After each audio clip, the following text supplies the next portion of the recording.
셜록 홈즈의 모험 단편 모음집 중에서 5개의 오렌지 씨앗.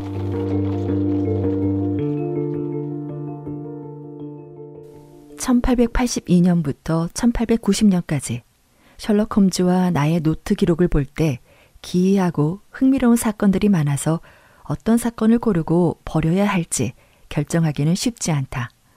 어떤 사건은 신문 기사를 통해 세상에 알려진 사건도 있었지만 어떤 사건은 홈즈의 뛰어난 재능으로 해결한 사건임에도 불구하고 알려지지 않은 것들도 있었다. 또 개중에는 홈즈의 뛰어난 추리에도 불구하고 시작은 했지만 결말 없이 끝나버린 사건도 있었다. 그런가 하면 부분적으로만 해결된 사건도 있어서 논리적 증거보다는 어림짐작과 추측만으로 해결해야 하는 사건도 있었다. 하지만 부분적으로만 해결된 사건 중에서 몹시 기이하고 놀라운 결과가 있었던 이 사건을 알리고 싶다. 단, 이 사건은 아직도 완전히 해결되지 않았으며 그러한 이유로 영원히 풀리지 않을 수도 있다는 점을 미리 알아두길 바란다. 1887년에는 다양한 사건들이 줄줄이 일어났다. 1년간 일어난 사건들을 살펴보면 파라돌 챔버의 모험, 가구 창고에서 호화 클럽을 운영했던 아마추어 구걸인 협회 사건, 영국 범선 소피 앤더스노 실종 사건, 섬에 사는 그라이스 패터슨의 우파섬의 기이한 모험담, 켈러웰 독살 사건 등이 있다. 캠버웰 독살 사건에서 셜록 홈즈는 죽은 자의 시계 태엽이 2시간 전에 감겨 있었다는 사실을 밝혀내 피해자가 잠자리에 든 지 2시간이 채 되지 않았다는 것을 증명했다. 그것이 이 사건을 해결하는 결정적인 역할을 한 추리였다. 언젠가는 이 사건들에 대해서도 이야기할 기회가 있겠지만 이제부터 내가 하려는 이야기는 사건만큼이나 기이하기 짝이 없는 사건이었다. 때는 9월 말이었다. 충분히면 불어오는 강풍이 유독 강하게 불어왔다. 바람은 하루 종일 강하게 불었고 비는 유리창을 깰 듯이 내리쳤다. 우리는 인공의 대도시 런던의 중심부에 있으면서도 잠시 동안 일상의 감각을 잃고 말았다.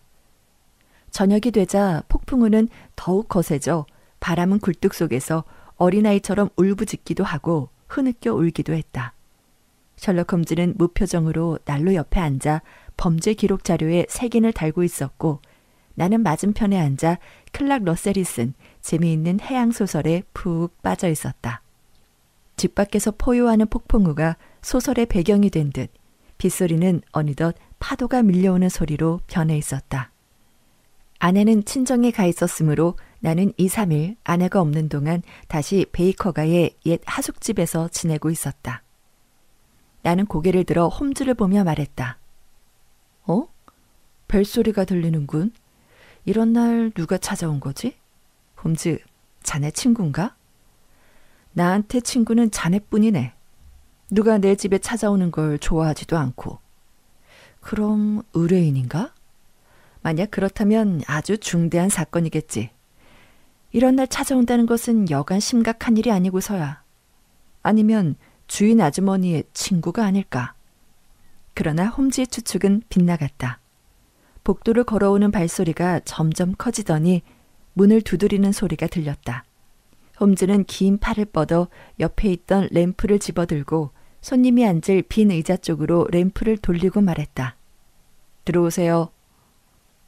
이제 겨우 22살쯤 되었을 젊은 남자가 들어왔다. 깔끔한 외모에 옷차림은 단정했고 태도에서도 품위가 느껴졌다. 손에 들고 있던 우산에서는 빗물이 뚝뚝 떨어졌고 그의 긴 우비도 비에 젖어 있어 그가 악천후를 뚫고 왔다는 사실을 말해주었다. 그는 램프가 비치는 방 안을 불안한 눈빛으로 쭉 둘러보았다. 그의 얼굴은 창백했고 눈은 걱정거리로 가득 차 보였다. 실례합니다. 두 분께 방해가 된 건 아닌지 이렇게 아늑한 방에 염치 없이 빗물을 떨어뜨리게 됐습니다. 젊은이가 금태 안경을 쓰며 말했다. 우비와 우산을 주시죠. 여기에 걸어두면 곧 마를 겁니다. 남부에서 오셨군요. 홈즈의 말에 남자가 고개를 끄덕였다. 네, 서식스 호샴에서 왔습니다. 구두 끝에 점토와 하얀 석회질 암석이 섞인 흙이 묻어 있군요. 그 지역의 특징이죠. 전 조언을 구하기 위해서 왔습니다. 쉬운 일이죠. 그리고 도움도요. 그건 경우에 따라서 쉽지 않을 수도 있습니다. 홈즈 선생님 명성은 익히 들어서 알고 있습니다. 탱거벨 클럽 스캔들 사건에서 도움을 받은 프렌더게스트 소령에게서 전해 들었습니다. 아, 그 사건 말입니까? 소령이 카드를 칠 때 속임수를 쓴다는 누명을 썼죠. 소령님 얘기로는 선생님은 무슨 사건이든 해결할 수 있다고 하시더군요. 그분이 나를 과대평가하셨군요. 선생님은 실패한 적이 없으시다고. 그렇지 않습니다. 지금까지 4번의 실패를 했죠. 남자를 상대로 3번, 여자를 상대로 1번. 하지만 성공한 사례와 비교하면 그 정도는 아무것도 아니시죠. 대부분 성공한 것은 사실이죠. 그렇다면 제 문제도 해결해 주시리라 믿습니다. 거기 의자를 난로 앞에 가까이 끌어다 앉고 무슨 문제인지 말씀을 해보시죠. 평범한 사건은 아닙니다. 내가 의뢰받은 사건 중에 평범한 사건은 없습니다. 이곳은 최종 재판소 같은 곳이니까요. 그래도 우리 집안에서 있었던 사건보다 더 기이하고 묘한 이야기는 겪어보지 못하셨을 겁니다. 흥미롭군요. 처음부터 차근차근 말씀해 주시죠. 중요하다고 생각되는 부분에서는 나중에 자세히 질문하겠소. 남자는 의자를 난로 앞으로 끌어당기고 젖은 발을 불 앞으로 내밀어 뻗었다. 저는 존 오픈쇼입니다. 이 무시무시한 사건은 저와는 관계없는 곳에서 시작이 됐습니다. 핵심은 상속 문제인데 이 사건을 이해하기 위해서는 처음부터 얘기를 들으셔야 합니다. 우선 제 할아버지는 아들이 둘 있었습니다. 형은 일라이어스, 동생은 제 아버지인 조셉입니다. 아버지는 코벤트리에 있는 작은 공장을 운영하고 있는데 자전거가 발명되면서 사업이 점점 커졌습니다. 터지지 않는 오픈쇼 타이어 특허를 가지고 있어서 큰 성공을 거두셨거든요. 그리고 그 사업권을 팔아서 평생 편하게 지낼 만큼의 재산을 모으셨습니다. 큰아버지인 일라이어스는 젊어서 미국으로 건너가 플로리다에서 농장을 경영하셨는데 큰아버지도 나름 성공했다고 하더군요. 이후 남북전쟁이 발발하자 큰아버지는 잭슨 부대에서 싸웠고 나중에 후드 장군의 부하가 되어 대령까지 승진을 했습니다. 그러나 남군 총사령관 리 장군이 항복을 하자 다시 농장으로 돌아와 3, 4년 정도 그것에 머물렀다고 합니다. 큰아버지는 1869년인가 1870년에 유럽으로 돌아와서 서식스 주 호샴 가까운 곳에 작은 땅을 구입하셨습니다. 큰아버지가 미국에서 상당한 재산을 모았는데도 영국으로 돌아온 이유는 흑인을 싫어하셔서 그들에게 선거권을 주는 공화당의 정책이 마음에 들지 않아서였다고 합니다. 큰아버지는 좀 괴짜셨습니다. 성미가 급하고 거칠어서 화가 나면 독서를 퍼부어대셨죠. 그리고 사람들과 어울리지 않았는데 아마 호샴에서 몇 년을 살아도 시내에는 단 한 번도 나가본 적이 없으셨을 겁니다. 집 근처에 정원과 목초지가 2개 있어서 거기서 자주 운동을 하셨지만 몇 주일 내내 집에서 나오지 않을 때도 종종 있었습니다. 브랜디를 물처럼 들이키고 줄담배를 피웠지만 사람 만나는 걸 극도로 싫어하셔서 친구나 자기 형제들조차 만나려 하지 않으셨어요. 하지만 조카인 저는 예외였습니다. 제가 12살 때쯤 처음 배웠는데 저를 무척 좋아해 주셨거든요. 그때가 1878년이었으니까 큰아버지가 영국으로 돌아온 지 8, 9년이 지났을 때입니다. 큰아버지는 저를 당신의 집에서 함께 살고 싶다고 하셔서 아버지에게 청하여 허락을 받고 저는 큰아버지 집에서 지냈습니다. 큰아버지는 저에게 퍽 다정하게 대해주셨고요. 술을 드시지 않을 때는 저를 데리고 주사위 놀이나 체스를 즐겨 하셨고 하인이나 드나드는 상인에게 저를 당신의 대리인으로 내세우셨죠. 그래서 16살 무렵에 저는 사실 집안의 주인이 되어서 집안일을 처리할 수 있었습니다. 집안의 모든 열쇠를 물려받았고 큰아버지의 조용한 생활을 방해하지 않는 한 어디서 무엇을 하든 저를 탓하지 않으셨어요. 하지만 예외가 딱 하나 있었습니다. 항상 문이 잠겨있는 다락방이 하나가 있었는데 큰아버지는 그 누구도 그곳에 들어가는 걸 허락치 않으셨어요. 어린 마음에 호기심을 참지 못하고 열쇠구멍으로 안을 들여다보기도 했지만 낡은 가방과 짐꾸러미 말고는 별다른 게 없었죠. 1883년 어느 날 아침 외국 우표가 붙은 편지 한 통이 대령님 식탁 위 접시 앞에 놓였습니다. 큰아버지에게 오는 편지는 거의 없었어요. 물건은 늘 현금으로 지불했고 교제하는 사람도 없었으니까요. 큰아버지는 편지가 인도에서 왔다고 말씀하셨습니다. 폰디체리 우체국 소윤이 찍혀 있었는데 편지를 뜯자 말라 비틀어진 오렌지 씨앗 5개가 접시 위로 떨어졌습니다. 그것을 보고 저는 웃음을 터뜨렸는데 큰아버지의 얼굴을 보자 웃음기가 싹 사라지셨습니다. 큰아버지의 입은 쩍 벌어졌고 눈은 튀어나올 것 같았으며 얼굴이 흑빛으로 변해 떨리는 손으로 봉투를 쳐다보다가 비명을 지르셨어요. K. 오, 이럴 수가. 죗값을 치를 때가 왔구나. 큰아버지 왜 그러세요? 죽음이다. 큰아버지는 이렇게 말씀하시곤 방으로 들어가셨습니다. 저는 두려움으로 가슴이 두근거렸습니다. 봉투를 살펴보니 안쪽에 빨간 잉크로 K라는 알파벳 3개가 나란히 적혀 있었습니다. 봉투 안에는 5개의 마른 오렌지 씨앗밖에는 없었고요. 큰아버지는 무엇이 그렇게 두려웠던 걸까요? 저는 식탁에서 일어나 위층으로 올라가다가 한 손에는 녹슨 열쇠를, 다른 손에는 돈 상자로 보이는 작은 박스를 들고 내려오는 큰아버지와 마주쳤습니다. 큰아버지가 욕설을 퍼부으며 말했습니다. 어디 멋대로 해보라지. 나는 가만히 있지 않을 거다. 메리한테 오늘 내 방에 불을 켜놓으라고 일러라. 그리고 호샴의 변호사 포뎀을 불러와라. 저는 큰아버지의 말씀대로 변호사를 모셔왔고 2층에 있는 큰아버지 방으로 들어오라는 전가를 받았습니다. 방에는 난로불이 활활 타고 있었는데 종이를 태웠는지 검은지 한 무더기가 쌓여 있었습니다. 그 옆에는 뚜껑이 활짝 열린 텅 빈 청동함이 놓여 있었고요. 저는 함 안을 보고는 깜짝 놀랐습니다. 거기엔 편지 봉투에서 본 것과 같은 KKK가 적혀 있었거든요. 존, 내 유언장의 증인이 되어다오. 내 집과 소유지를 모두 내 아버지에게 넘겨주려 한다. 물론 그 모든 건 네가 물려받을 게다. 네가 이 모든 유산으로 편하게 지낼 수 있다면 그 이상 좋을 것은 없다. 잘 듣거라.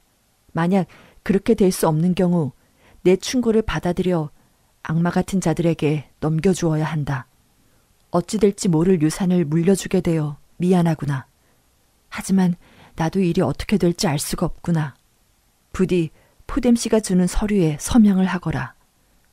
저는 시키는 대로 서류에 서명을 했고 변호사는 그걸 가지고 돌아갔습니다. 제가 얼마나 이상하게 생각했을지 아시겠죠? 이 일을 두고 여러 생각을 해봤지만 도무지 짐작조차 할 수가 없었습니다. 그렇게 시간이 흐르고 아무 일도 일어나지 않자 저는 처음에 느꼈던 무서움은 사라지고 다시 일상으로 돌아왔습니다. 하지만 큰아버지는 달라지셨습니다. 예전보다 술을 더 가까이 하셨고 예전보다 사람들을 더 꺼리게 되셨습니다. 큰아버지는 방문을 안에서 걸어 잠그고 지내셨지만 가끔 술에 취해 권총을 가지고 밖으로 뛰쳐나가 나는 아무도 두렵지 않다. 인간이든 악마든 나를 가둘 수 없다. 라고 외치곤 하셨습니다. 하지만 술이 깨면 서둘러 방으로 들어가 문을 걸어 잠그고 마음속 깊은 곳에 도사리고 있는 공포에 대항할 힘이 없는 사람처럼 녹초가 되셨습니다. 그럴 때면 큰아버지는 추운 날에도 이제 막 세수를 하고 나온 사람처럼 얼굴이 땀으로 뒤범벅이 되어 계셨죠. 홈즈 선생님, 이제 곧 이야기가 끝납니다. 어느 날 밤 큰아버지는 여느 때처럼 술에 취해 집을 뛰쳐나가 돌아오지 않으셨습니다. 결국 저는 큰아버지를 찾아 나섰는데 큰아버지는 정원 구석에 있는 작은 연못에 엎드려진 채로 발견이 되셨습니다. 폭행을 당한 흔적은 없었고 물의 깊이도 60cm에 불과해서 배심원들은 평소 아버지의 기행으로 보아 자살이라는 판결을 내렸습니다. 하지만 저는 큰아버지가 얼마나 죽음을 두려워하고 있었는지 잘 알고 있었기 때문에 도저히 자살이라고는 믿을 수가 없었습니다. 하지만 사건은 그렇게 마무리됐고 아버지가 큰아버지의 땅과 집, 은행 예금 14,000파운드를 상속받았습니다. 잠깐만요. 홈즈가 끼어들었다. 당신의 이야기는 내가 들어본 것 중에 가장 기이합니다. 큰아버지에게 편지가 온 날과 큰아버지가 자살로 추정되는 모습으로 돌아가신 날이 정확히 언제입니까? 편지가 온 날은 1883년 3월 10일이었고 큰아버지가 돌아가신 날은 7주 뒤인 5월 2일 밤이었습니다. 고맙습니다.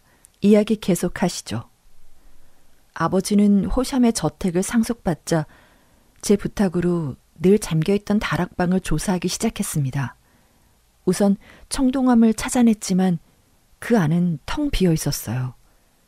뚜껑 안쪽에는 글씨가 적힌 종이가 붙어 있었는데 KKK라는 글자가 있었고 그 아래에는 편지, 일기, 영수증, 장부라고 적혀 있었습니다. 그것을 보고 큰아버지가 태워 없앤 서류가 무엇인지 짐작할 수 있었죠. 그것 외에는 중요해 보이는 것은 없었습니다. 큰아버지의 미국 생활과 관련 있는 여러 서류가 흩어져 있을 뿐 그중 일부는 남북 전쟁 때 물건도 있었는데 큰아버지가 용감한 군인이었음을 알 수 있는 것들이었습니다. 나머지는 전후 남부의 재건 시기에 관한 것들이었고 정치와 관련된 내용이 많았는데 큰아버지는 북부의 뜨내기 정치인들을 반대하셨기 때문이었죠.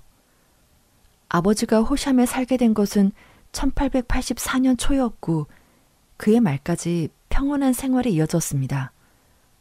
하지만 새해가 되던 1월 4일 아침 식탁에 둘러앉았는데 아버지가 갑자기 날카로운 비명을 질렀습니다.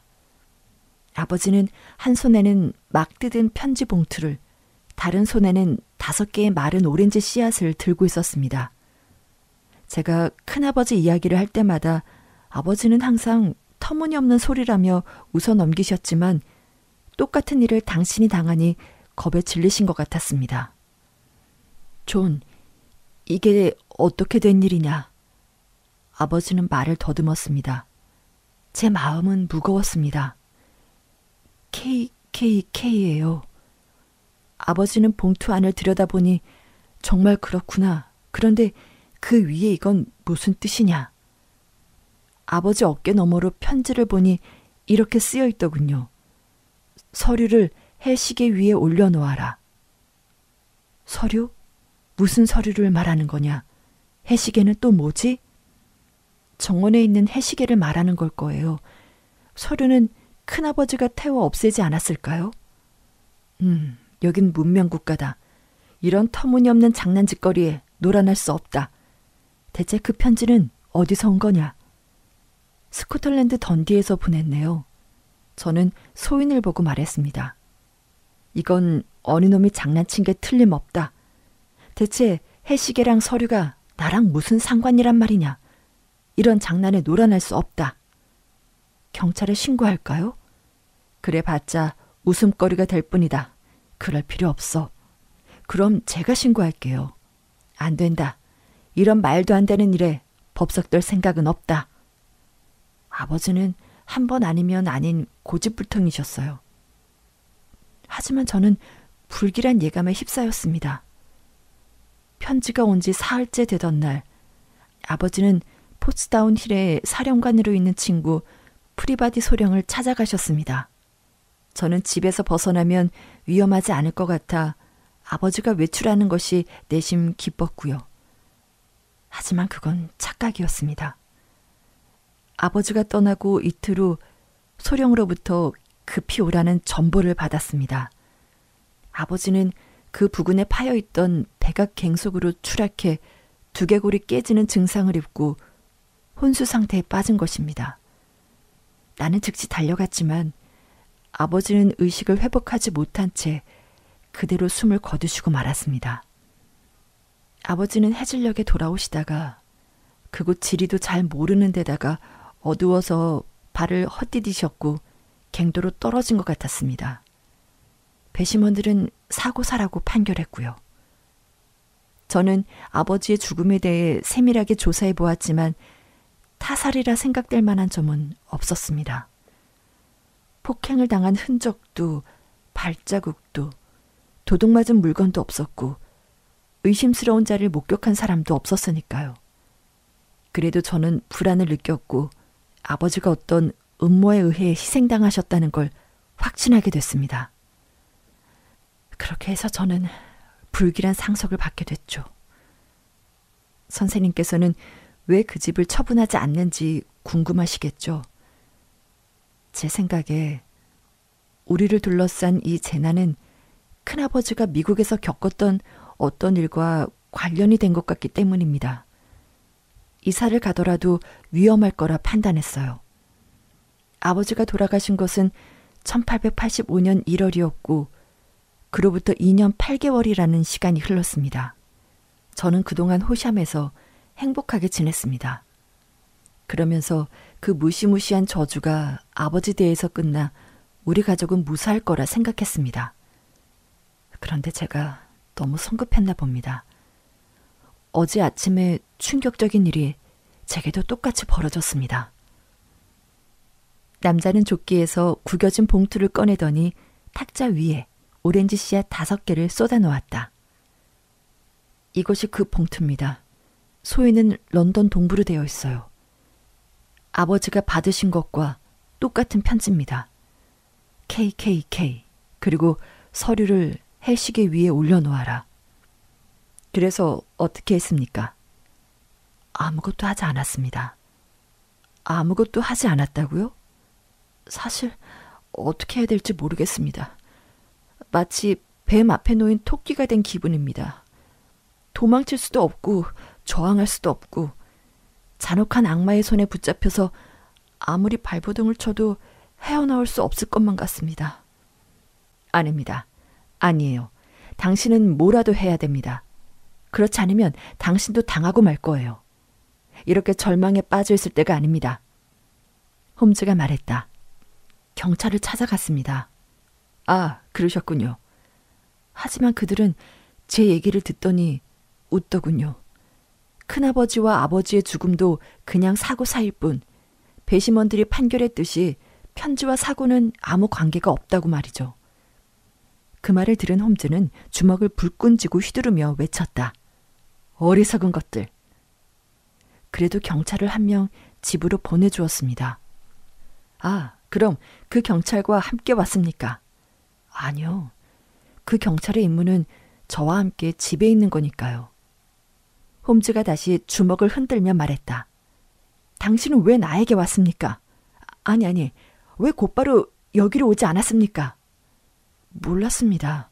오늘에야 프렌더게스트 소령님에게 하소연했다가 선생님께 가보라는 조언을 듣고 오게 된 겁니다. 편지를 받은 지 벌써 이틀이 지났습니다. 더 일찍 대응했어야 했었습니다. 지금 가져온 것 외에 다른 자료는 없습니까? 아주 사소한 거라도. 하나 있습니다. 존 오펜쇼가 말했다. 그는 외투 주머니를 뒤져 색깔이 바랜 청색 종이를 꺼내 탁자 위에 올려놓았다. 큰아버지가 서류를 태우던 날 재에서 타다 남은 작은 조각을 보았는데 제 기억이 틀림없다면 이 색과 같은 것이었습니다. 아마 서류를 태울 때 떨어뜨린 것 같았습니다. 오렌지 씨앗에 관한 내용이 적혀있는 것 빼고는 도움이 될지 모르겠네요. 큰아버지가 쓴 일기의 한 페이지 같은데 틀림없이 큰아버지의 필체가 맞습니다. 홈즈가 램프를 끌어당겼고 우리는 머리를 맞대고 그 종이를 살펴보았다. 종이의 한쪽 끝이 울퉁불퉁한 걸로 봐서는 공책에서 찢어낸 것이 분명했다. 맨 위에는 1869년 3월이라고 적혀 있었고 그 아래는 알 수 없는 문장이 적혀 있었다. 4일, 허드슨 도착, 똑같은 주장. 7일, 세인트 오거스틴의 맥컬리, 파라모어, 존 스웨인에게 오렌지 씨앗을 보냄. 9일, 맥콜리 제거. 10일, 존 스웨인 제거. 12일, 페러모어 방문, 원만히 해결. 고맙습니다. 홈즈는 종이를 접어 손님에게 돌려주며 말했다. 더 이상 지체할 시간이 없습니다. 당신의 이야기를 검토할 시간도 없어요. 당장 집으로 돌아가서 행동을 시작해야 됩니다. 뭘 해야 되죠? 할 일은 한 가지입니다. 바로 행동해야 됩니다. 당신이 보여준 종이 쪽지를 아까 말한 청동함에 넣으십시오. 그리고 다른 서류는 전부 큰아버지가 태워버렸고 그리고 이 한 장만 남았다는 내용을 적어 같이 넣어두십시오. 상대가 그 사실을 잘 이해할 수 있도록 써야 됩니다. 그리고 나서 편지에서 지시한 대로 즉시 해시계 위에 상자를 올려놓으세요. 알겠습니까? 예, 알겠습니다. 지금은 복수 따위는 생각하지 마십시오. 그건 법이 할 일입니다. 무엇보다 우리도 그물을 쳐야 돼요. 상대방은 이미 그물을 다 쳐놓았으니까요. 가장 먼저는 당신에게 닥쳐올 위험을 제거하는 것이 우선입니다. 그들을 처벌하는 것은 그 다음의 일이죠. 감사합니다. 덕분에 희망을 얻었습니다. 반드시 선생님 말씀대로 하겠습니다. 이러고 있을 시간이 없습니다. 주위를 잘 살피세요. 당신 주변에 위험이 도사리고 있는데 어떻게 돌아가실 생각입니까? 위털루역에서 기차를 타려고 합니다. 아직 밤 9시가 안 됐군요. 거리에 오가는 사람들이 꽤 있을 테니 위험하진 않을 겁니다. 하지만 또 조심하십시오. 총을 가지고 왔습니다. 좋습니다. 내일부터 조사에 착수하겠습니다. 그럼 호시암으로 오시겠습니까? 아니요. 사건의 비밀은 런던에 있습니다. 거기서 그것을 찾아내야죠. 그럼 상자를 해시계에 올려놓고 2, 3일 안으로 다시 찾아오겠습니다. 청년은 우리와 악수를 나눈 뒤 방에서 나갔다. 집 밖에는 여전히 바람이 휘몰아쳤고 빗줄기는 세차게 창문을 두드리고 있었다. 이 이상 기이하고 이야기는 미쳐 날뛰는 자연 속에서 폭풍우에 휩쓸려 해초처럼 우리 곁으로 왔다가 다시 폭풍 속으로 빨려 들어가는 느낌을 주었다. 셜록 홈즈는 한동안 말없이 고개를 앞으로 숙인 채 벌겋게 타오르는 난로불을 응시하고 있었다. 그러다가 파이프에 불을 붙인 다음 의자에 몸을 파묻고 담배 연기가 푸른 고리 모양으로 올라가는 모습을 지켜보았다. 홈즈가 마침내 입을 열었다. 왓슨, 여태껏 이보다 더 기이한 사건은 없었던 것 같아. 4개의 서명을 빼면 그럴 수도 있겠군. 그래, 맞아. 그건 빼고. 하지만 존 오픈쇼라는 젊은이는 더 무서운 위험 속을 걷고 있는 것 같네. 홈즈, 그 위험이 무엇인지 알고 있다는 건가? 위험이라는 것은 의심할 여지가 없네. 그 위험이란 게 대체 뭔가? 그리고 KK는 또 뭐지? 무슨 이유로 그 불행한 일가를 노리는 걸까?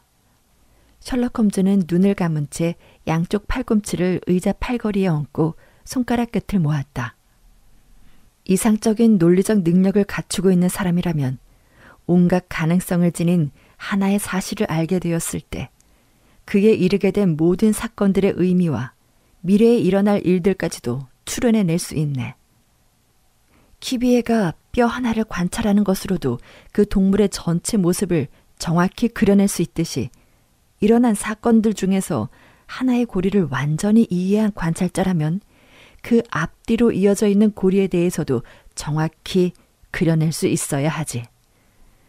하지만 그런 논리적 능력을 발휘하기 위해서는 추리자에게는 자신이 알고 있는 모든 사실을 활용할 수 있는 힘을 가지고 있어야 하네. 그러니까 논리적 능력을 최대한으로 발휘하려면 모든 지식을 알고 있지 않으면 안 되지. 그건 지금처럼 무료로 교육을 받고 백과사전이 보급된 시대에도 만물박사가 된다는 건 쉬운 일이 아니지. 하지만 개인이 자신의 분야에서 도움이 될 만한 지식을 전부 갖추는 게 아주 불가능한 일은 아니네. 그래서 나는 노력해왔네. 내 기억이 정확하다면 우리가 서로 알고 얼마 지내지 않아서 자네가 내 지식의 한계에 대해 정확하게 분석한 적이 있었지. 그렇다네. 내가 웃으며 말했다. 그건 정말 재밌는 기록이었다네. 철학, 천문학, 정치에 대한 지식은 제로였네. 식물학 지식은 확실하지 않았고 지질학이라면 런던에서 80km 이내의 지역에 있는 흙에 관해서도 모르는 게 없을 정도였고 화학적 지식은 해박하고 해부학적 지식은 체계적이지 못하고 범죄 관련 문헌에 관해서는 타의 추정을 불허했고 그 밖에 바이올린, 권투, 검술의 달인, 법률의 밝고 코카인과 담배 중독자 이 정도가 자네에 대한 내 분석이었지. 홈즈는 코카인과 담배에 대한 이야기를 듣자 빙그레 웃었다. 맞아. 그때도 말했지만 인간은 머릿속에 자기가 쓸만한 도구만 넣어두면 되네. 다른 것들은 모두 잡동사니를 쌓아두는 방에 던져두었다가 필요할 때마다 꺼내 쓰면 되는 거지. 그런데 오늘 밤에 들은 사건을 해결하려면 우리가 가진 모든 지식을 총동원해야 하네. 미안하지만 선반에 있는 미국 백과사전에서 K 항목을 찾아주지 않겠나. 고맙네. 이제부터 상황을 차근차근 검토해보고 어떤 결론을 추론할 수 있는지 한번 보세. 맨 먼저 오픈쇼 대령이 미국을 떠난 것은 어떤 중대한 이유가 있었을 거야. 그것을 바탕으로 시작해보세. 사람은 그 나이가 되면 웬만하면 자기 생활을 바꾸려 하지 않지. 더구나 대령은 플로리다의 매혹적인 기후를 버리고 영국 시골 지역에 외로운 생활을 시작했네. 영국으로 돌아와 사람들을 만나는 것을 꺼려 했다니 누군가 혹은 무엇인가를 두려워했기 때문일 걸세. 그 공포의 정체가 과연 무엇이었을까? 그 실체에 대해선 두 상자 속에 날아온 편지를 통해서 유추해 볼 수 있네. 자네는 편지 3통에 찍힌 소인을 잘 살펴보았나? 첫 번째 편지는 인도의 폰디체리, 두 번째 편지는 스코틀랜드의 던디, 세 번째 편지는 런던이었네. 런던의 동부였지. 여기서 무엇을 알 수 있을까? 세 곳 모두 항구 도시라는 것? 그리고 편지를 쓴 사람은 배에 타고 있었다는 것. 훌륭해. 우리에게는 이미 단서가 생겼군. 편지를 쓴 사람이 배에 타고 있었다는 건 의문의 여지가 없네. 인도 폰디체리에서 협박장을 보냈을 때는 사건이 터지기까지 7주가 걸렸어. 스코틀랜드 던디의 경우엔 고작 사흘밖에 안 걸렸고 그게 의미하는 건 뭘까? 호샴으로 가는 데 걸린 시간이겠지. 편지도 멀리서 오지 않았나? 그렇군. 그럼 난 더 이상은 모르겠네. 적어도 범인이 탄 배가 범선이었을 가능성은 추리가 가능하지. 놈들은 임무를 수행하기 전 미리 경고장과 씨앗을 보냈던 거지. 던든에서 편지를 보냈을 때는 곧바로 범행을 저질렀네. 만약 그들이 기선을 타고 왔다면 폰티체리에서 온 편지는 도착하자마자 범행이 일어났을 거야. 하지만 실제로는 7주나 늦었지. 7주란 편지를 운반하는 우편선과 발송인이 타고 있던 범선과의 속도 차이를 의미한다고 생각하네. 그럴 수도. 그럴 수도가 아니라 틀림없네. 그러니 이번 사건은 사태가 매우 극박하다는 걸 알 수 있지. 그래서 오픈쇼 청년에게 자꾸만 주의를 하라고 거듭 당부한 이유도 알 수 있을 거야. 사건이 터진 것은 항상 범인이 편지를 보내고 나서 호샴에 도착했을 무렵인데 이번에는 편지 발송지가 런던이었네. 그러니 우리에겐 시간적 여유가 없다는 말이지. 이런 큰일이군. 내가 소리쳤다. 그런데 왜 이런 끔찍한 일을 저지르는 걸까? 오픈쇼 대령이 가지고 있던 서류는 범선에 타고 있던 녀석들의 목숨을 좌지우지할 만큼 중요했을 걸세. 나는 범인이 한 명 이상일 거라 확신하네. 혼자서는 배심원을 속일 수 있을 정도로 교묘한 살인을 저지를 수가 없지. 적어도 3이나 4사람은 되어야 하고 모두 계략에 뛰어나고 민첩한 놈들이겠지. 놈들은 서류를 누가 가지고 있든 그것을 손에 넣으려고 할 걸세. 그러니까 KKK라는 글자는 한 사람의 이름이 아니라 어떤 집단을 상징하는 거지. 집단? 자네 혹시 쿠클럭스 클랜이라고 들어봤나? 없네. 홈즈는 무릎 위에 백과사전을 펼쳤다. 여기 있군. 쿠클럭스 클랜, 소총의 놀이새를 잡아당길 때 나는 소리와 비슷하여 붙여진 이름이다. 이 무시무시한 비밀 결사대는 남북 전쟁이 끝난 뒤 남군 소속 군인들 몇 명이 모여 결성했으며 곧 전국으로 그 세력을 확장했다. 특히 테네시, 루이지애나, 캐롤라이나, 조지아, 플로리다의 지부가 유명하다. 정치적 목적, 주로 흑인 유권자를 위협하고 반대 의견을 가진 인물을 살해하거나 거주지에서 추방하는 일을 일삼았다. 이 결사대는 폭행을 가하기 전에 기묘하지만 일반인들에게 잘 알려진 방법을 사용해서 상대에게 미리 경고한다. 그것은 어느 지방에서는 작은 참나무까지, 다른 지역에서는 멜론이나 오렌지 씨앗 등을 보내는 것이다. 이 경고를 받은 사람은 자신의 주장을 버리겠다고 대중 앞에서 선언하거나 국내에서 도망쳐야 한다. 만약 경고를 받고도 뜻을 굽히지 않고 자신의 주장을 펼치면 결국에는 생각지도 못했던 이상한 재난에 휩싸여 죽게 된다. 이 결사대에 저항하고도 목숨을 건진 사람은 역사상 단 한 사람도 없고, 또 아무리 무도한 행위가 저질러졌어도 범인 색출에 성공한 적이 없다. 이 결사대는 미국 정부나 남부 사회의 선량한 사람들의 노력에도 불구하고 수년간 전성기를 구가했으나 1869년 갑자기 활동을 중지했다. 그러나 후에도 같은 종류의 결사대가 산발적으로 나타났다. 홈즈는 책을 내려놓으며 말했다.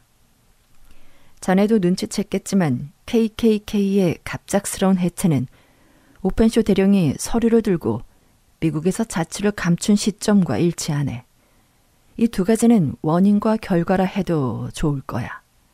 그렇다면 오픈쇼 대령과 그 가족이 끈질기게 KKK의 표적이 되고 있다고 해도 이상하지 않네. 그 기록 일부가 남부의 몇몇 지도자와 관계가 있을 것일지도 모르니 그것을 찾을 때까지는 안심할 수 없는 사람들이 여럿 있다는 사실을 알 수 있지. 그러면 아까 그 종이 쪽지는 우리가 생각한 대로겠지. 내 기억이 정확하다면 거기엔 ABC에게 오렌지 씨앗 발송이라고 쓰여 있었네. 그건 말하자면 대상자에게 경고를 했다는 거지. 뒤이어 A와 B를 제거 또는 지역에서 추방했다는 얘기가 나오고 그 후에 C를 방문했네. C는 처참한 최후를 맞이했을 걸세. 왓슨, 우리는 어쩌면 암흑세계에 희미하게나마 빛을 비출 수 있을 것 같네. 오픈쇼 청년이 살아남을 길은 내가 시키는 대로 하는 것뿐이네. 오늘 밤 할 얘기는 다 했으니 거기 바이올린이나 주게. 이 지독한 날씨와 그보다 더 지독한 인간들의 범죄를 한 30분 정도는 잊도록 하지. 다음 날 아침은 맑았다. 대도시 런던을 덮은 옅은 안개가 부드럽게 햇볕을 감싸고 있었다. 홈즈는 벌써 아침을 먹고 있었다. 미안, 먼저 먹고 있었네. 홈즈가 말했다. 오늘은 오픈쇼 사건으로 매우 바쁠 것 같아서 말이야. 수사는 어떻게 진행할 생각인가? 그건 수사 결과에 따라서 달라지겠지만 결국엔 호샴까지 가야 할 것 같네. 호샴에 먼저 가지 않고? 아니, 나는 런던에서 시작할 걸세. 패를 눌러주겠나? 가정부가 자네 커피를 들고 올 걸세.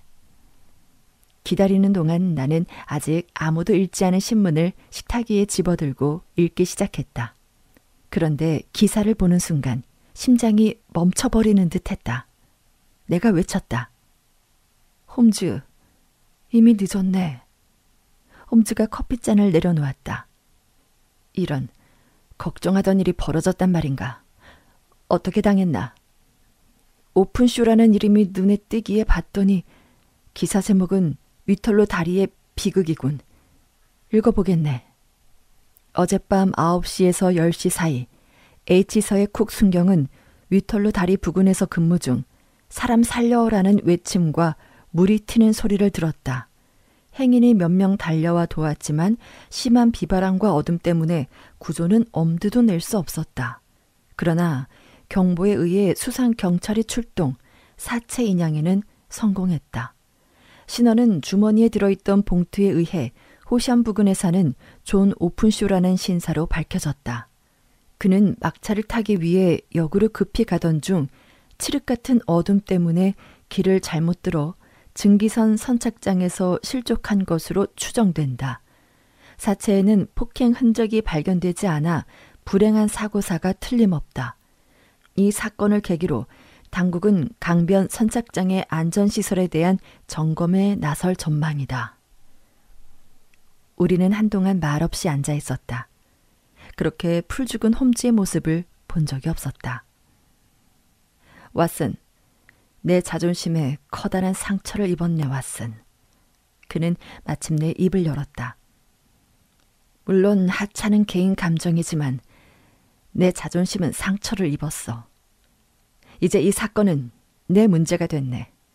내 목숨이 붙어있는 한 그 악당을 체포하고 말겠어. 나를 찾아와 도움을 요청한 사람을 죽음으로 내몰다니. 홈즈는 자리에서 벌떡 일어나 흥분을 가라앉히지 못하고 방 안을 서성이면서 길고 가느다라고 섬세한 손가락을 쥐었다 폈다 했다. 창백한 얼굴이 벌겋게 달아올라 있었다. 그가 마침내 소리쳤다. 교활한 놈들. 도대체 그 청년을 어떻게 유인했을까? 템즈 강변은 여기서 역으로 직접 가는 길이 아니란 말이지. 그리고 아무리 밤이라고 해도 다리 위엔 사람들이 많아서 행동하기 적합하지는 않았을 거야. 좋아, 왓슨. 마지막에 누가 이기는지 보세. 난 이제 나가야겠네. 경찰서로? 아니, 내가 경찰일세. 내가 그물을 쳐주면 경찰도 파리 정도는 잡을 수 있겠지. 하지만 그 전까지는 아무것도 잡지 못할 걸세. 나는 그날은 온종일 본업인 의사일로 바빠서 베이커가에 들어간 것은 밤이 되어서였다. 셜록 홈즈는 그때까지도 돌아오지 않았다가 10시 가까이 되어 지쳐서 창백한 얼굴로 돌아왔는데 들어오자마자 찬장문을 열더니 빵을 꺼내 물을 마셔가면서 꾸역꾸역 먹기 시작했다. 배가 고팠나? 하루 종일 굶었네. 밥 먹는 것도 잊고 있었거든. 아침을 먹고 아무것도 안 먹었네. 아무것도? 뭘 먹을 생각할 여유가 없었네. 그래, 일은 잘 됐고, 단서는 잡았나. 놈들은 이제 내 손안에 있네. 오픈쇼의 원수를 갚을 날도 머지 않았지. 왓슨, 이번엔 우리가 녀석들에게 그 악마의 표시를 보내주는 걸세. 어떤가? 기발한 생각이지 않나. 홈즈는 선반에서 오렌지를 하나 내려 쪼갠 다음 씨를 골라냈다.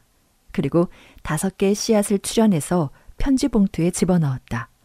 봉투 안에는 SH가 제5에게라고 쓰고 겉붕에는 미국 조지아주 서베너항 바크선 론스타호 선장 제임스 켈하운이라고 적었다. 홈즈는 낄낄거리며 말했다. 밤잠이나 설치게 될걸. 오픈쇼 대령처럼 녀석도 이 편지가 끔찍한 운명을 예고한다고 생각하겠지. 켈하운 선장은 누군가? 조직의 우두머리일세. 다른 녀석들도 잡을 생각이지만 우선은 이자 먼저 잡을 생각이네. 어떻게 찾았나? 홈즈는 주머니에서 커다란 종이를 한 장 꺼냈다. 거기에는 날짜와 배의 이름이 가득 적혀 있었다. 하루 종일 로이드 해상보험협회의 선박 영감과 지난 신문처를 뒤적여 1883년 1월부터 2월까지 폰디체리 항에 기항한 배들의 항해지를 조사해 봤다네. 지난 2달 동안의 보고에 의하면 톤수가 큰 배는 36척이었네. 그 중에서 론스트호라는 배가 나의 관심을 끌었지. 왜냐하면 런던에서 출항한 것으로 되어 있지만 이 배의 이름은 미국 어느 주의 별칭이거든. 텍사스일 거야. 그런가? 어느 주인지는 확실히 모르겠지만 이 배가 틀림없이 미국 국적의 배라는 사실은 알 수 있었네. 그리고 런던항의 기록도 살펴봤지. 거기서 범선 론스타호가 1885년 1월에 기항했다는 사실을 확신할 수 있었네. 그 다음 지금 런던항에 전박해 있는 배를 조사했지. 그랬더니 론스타호는 지난주에 들어와 있었네. 즉시 템즈강 엘버트 부두로 달려갔더니 아침에 썰물을 타고 서베너 항을 향해 출항했다는 사실을 알아냈네. 바로 잉글랜드 동남부 항구 도시인 그레이브샌드로 전보를 쳤는데 조금 전 론스타호가 그곳을 통과했다는 답장을 받았네. 동풍이 불고 있으니 지금쯤은 동남 해안의 먼 바다인 굿윈을 지나 화이트섬 근처에 있을 걸세. 어쩔 생각인가? 잡은 거나 다름없네. 내가 조사한 바로는 선원 중 순수한 미국인은 선장과 2 항해사뿐이고 나머지 승무원은 전부 핀란드와 독일 사람이지. 그리고 나는 3사람이 어젯밤 배에서 내렸다는 사실도 알아냈네. 그 배의 화물을 운반한 하역 인부에게서 얻어낸 정보일세. 그 범선이 서베너에 도착하면 이 편지가 우편선을 타고 가서 녀석들을 기다리고 있을 걸세. 그리고 해저 전신으로 서베너의 경찰에게 보낸 전신이 이미 도착해 있을 거야. 그 녀석들을 살인사건의 용의자로 영국에 넘겨주길 바란다는 내용이네. 하지만 인간이 세운 계획은 비록 최선을 다한 것이라 해도 어딘가 실수가 있게 마련이다. 존 오픈쇼를 살해한 범인들은 오렌지 씨앗을 받지 못했고 따라서 그들 못지않게 강교한 지혜와 뛰어난 결단력을 지닌 홈즈가 그들의 뒤를 추적하고 있다는 것을 그들은 영원히 알 수 없게 되었다. 그의 추분에 불어닥친 폭풍은 매우 길고 거칠었다. 우리는 서베너에서 론스타호의 소식이 들려오기를 애타게 기다렸지만 오랫동안 아무 소식도 없었다. 그러던 중 마침내 대서양 한복판에 LS라는 글자가 새겨진 부서진 선미 조각이 파도에 떠다니는 모습이 목격되었다는 소식을 들었다. 우리는 더 이상 론스타호에 대해서 알 수 없게 되었다. 영원히 말이다.